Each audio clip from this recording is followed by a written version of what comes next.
தஞ்சாவூர் மாவட்டம் திருபுவனத்தில் ஆதிசக்தியம்மன் ஞானபீடம் மகா கும்பாபிஷேக விழாவில் தமிழகத்திலேயே முதன்முறையாக பெண்களே யாக பூஜைகள் நடத்தி தமிழ் முறைப்படி கும்பாபிஷேகத்தை நடத்தினர்.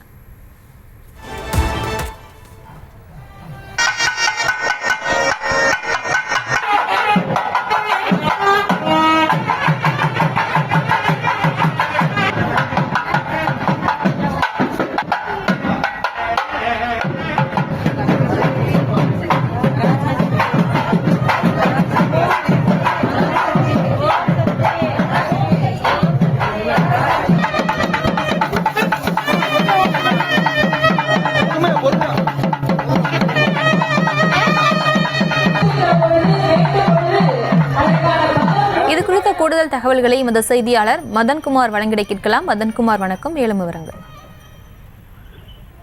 தஞ்சாவூர் மாவட்டம் திருவிடைமருதூர் தாலுகா திருப்புவனத்தில் இந்திய பண்பாட்டு அமைப்பு அறக்கட்டளை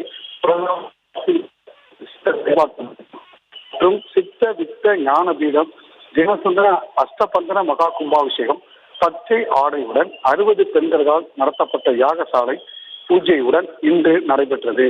திருப்போணம் இந்திரா நகரில் அமைந்துள்ள சித்தர்களின் தலைவி ஆதிசக்தி ஞானபீடம் மற்றும் 18 சித்தர்கள் ஸ்ரீ விநாயகர், ஸ்ரீ முருகன், ஸ்ரீ வாழைக்குமாரி, ஸ்ரீலா, ஸ்ரீ மூட்டைசாமிகள் அருட்கூடம் ஆகிய திருமேனிகளில் அஷ்டபந்தன மகா கும்பாபிஷேகம் இன்று ஆசிரியர் தமிழ் சித்தர் கண்ணன் அடிகளார் மற்றும் கோவை காமாட்சி ஆதீனம் ஆகியோர் முன்னிலையில் நடைபெற்றது. கடந்த செப்டம்பர் 4ஆம் தேதி மாலை முதல் தொடங்கிய யாகசாலை பூஜைகள் 4 கால பூஜைகளும் தமிழ் மந்திரங்கள் ஓதி பச்சை ஆடை உடுத்தி 60 பெண்களே நடத்தினர். தொடர்ந்து உழவு தொழிலில் குறியீடாக பச்சை ஆடை உடுத்தி பெண்கள் கோயிலில் கருவறை சென்று அவர்களது திருக்கரங்களால் தெய்வ திருமேனிக்கு அபிஷேகம் செய்தனர். இங்கு சித்தர்களால் போற்றப்படும் பஞ்சபூதங்களை குறிக்கும் நிலம், நெருப்பு, நீர், காற்று, ஆகாயம் ஆகியவற்றின் வடிவங்களில் வேள்வி குண்டங்களாக அமைக்கப்பட்டிருந்தன.